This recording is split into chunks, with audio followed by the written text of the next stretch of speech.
Memorial in South Spencer. Josh Garrett versus Ryan Miller. Regional final, Bosse Field.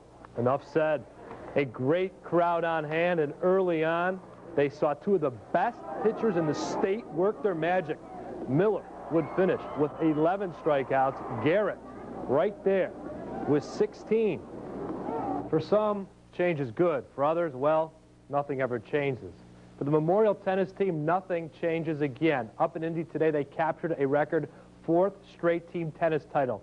They returned to Evansville tonight, and just like they have done in years past, they took a victory lap through Bosse Field. And as you can imagine, emotions were sky high as the girls were saluted in grand style by friends and family. How does it feel? How does it feel? It feels wonderful. It's just really exciting right now. I think we're just thrilled right now. Tomorrow night, Jerry Sloan's Jazz play Game 7 of their Western Conference final. Highlights in the Fox Box at 10 o'clock. On ice in the Fox Box right now, Game 7 between Pittsburgh and Florida. The Panthers snapped a 1-1 tie and a goal by Tommy Fitzgerald midway through the third period. They never looked back. The final score, 3-1 Florida. Florida and Colorado. Who would have thunk it? They will play for the Stanley Cup. How about some tennis? Where's my tennis? Beautiful Paris, France. Anybody home? We're trying to reach Paris, France. There we go, Paris, France.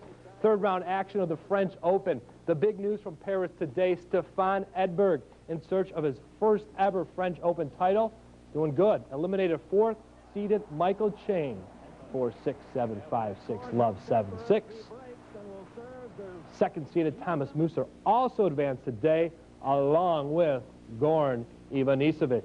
Jeff's ready to splash all of today's highlights over in the Fox Box. Kristen, here's a refreshing sight. Sunshine. Oh, it's beautiful. 3Com Park, the Giants hosting Allen, Venice, and the Redbirds. Frisco up 1-0 in the 6th.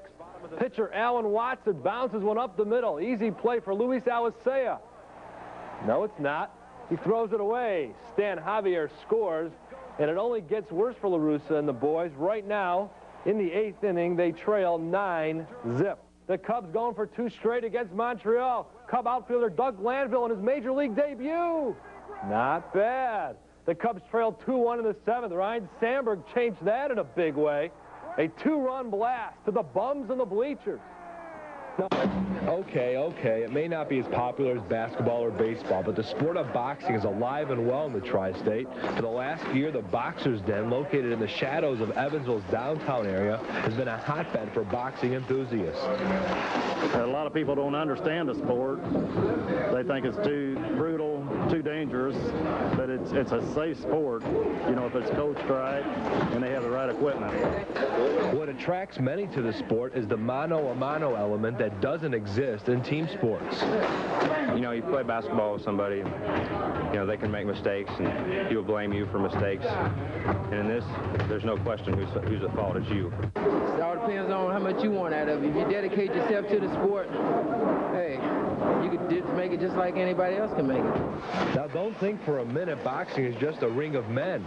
Women are taking some serious jabs at the sport as well. Anybody can achieve any goals they want, and it doesn't take a man to be able to punch or box. You know, women can do things just like a man can. In Evansville, Jeff Ault, Fox 7 Sports.